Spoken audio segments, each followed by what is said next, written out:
Pastor Chris has had a birthday very recently, and some of the very shocking features of what was happening over there, it's some of the announcements of what's being said about it. Now, you might not think much about the announcements, but then you have to think about how he's dressed. Our coach, our teacher, and those are the members of the heavenly pantheon on the streets of gold. As our man of God makes a glorious entrance, the man of God of the universe.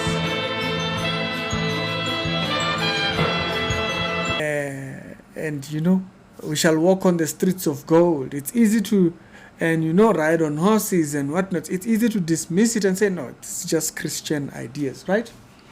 But then once you connect these dots, the announcement is that the great man of God is making a grand entrance. And so they are not character playing at that point.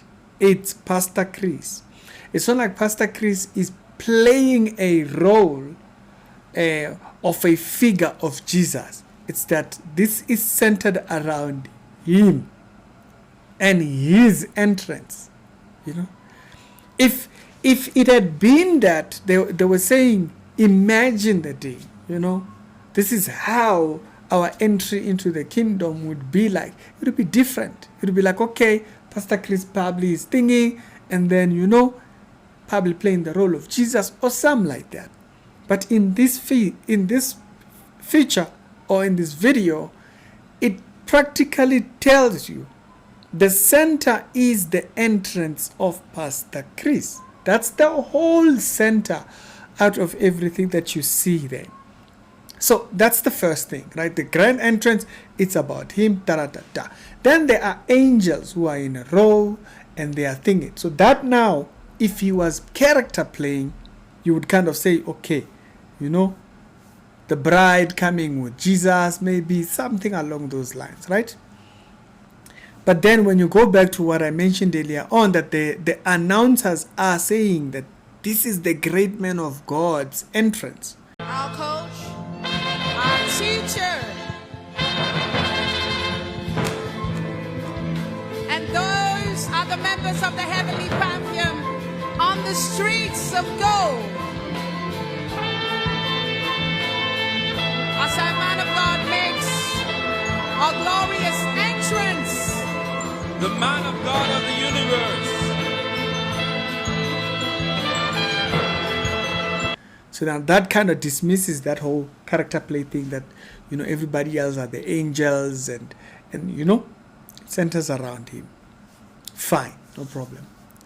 Now, how has Pastor Chris' doctrine spoken of himself previously and so forth? First of all, Pastor Chris believes in the little God's doctrine. The little God's doctrine literally paints this idea that we are demigods, and it makes it very popular. And so now they read a misread of Psalms, where Psalms actually proper interpretation would be, we are judges and sons of the Most High, which is the proper word for what is used in that context, because he was talking to judges from the beginning of that chapter. And so it makes sense when you say it like that. But then they will couple up other verses and whatnot and go into all that. So Pastor Chris believes the little God's doctrine. And by the way, Benny Hinn, who is with him there, also believes the little God's doctrine.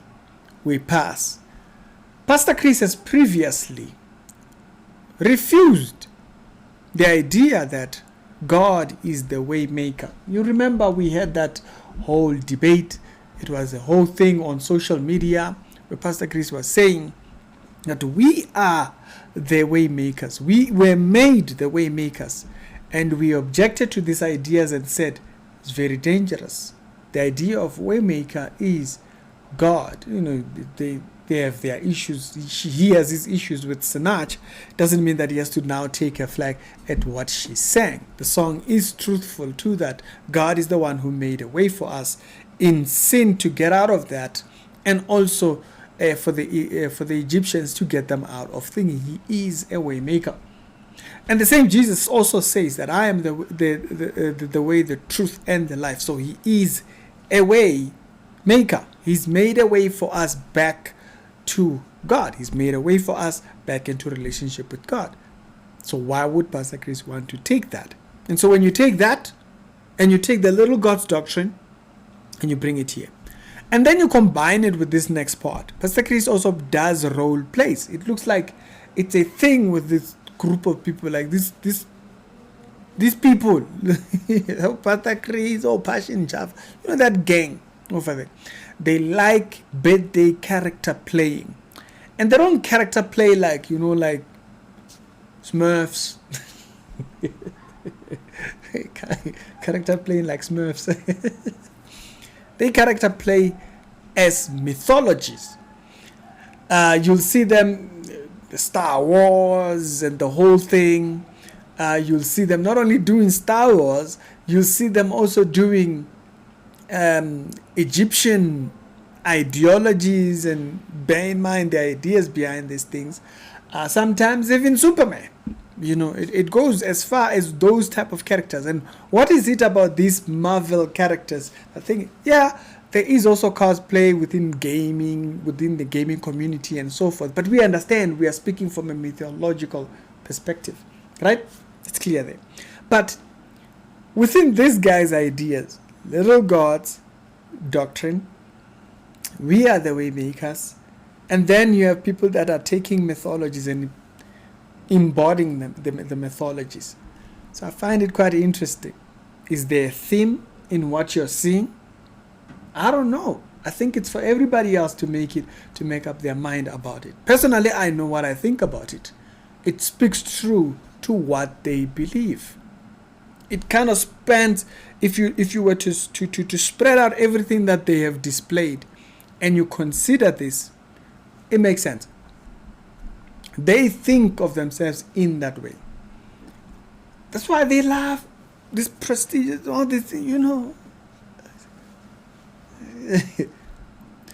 To make it worse, the nail on the coffin on this one, particularly for Pastor Chris. Pastor Chris' brother, Pastor Ken, once made when he was preaching, he said that Pastor Chris was worship worthy. If you guys remember that clip, you can go look for it online. Pastor Chris' brother stood on the pulpit and said that he was worship worthy. So you couple all these other things with this, what does that tell you?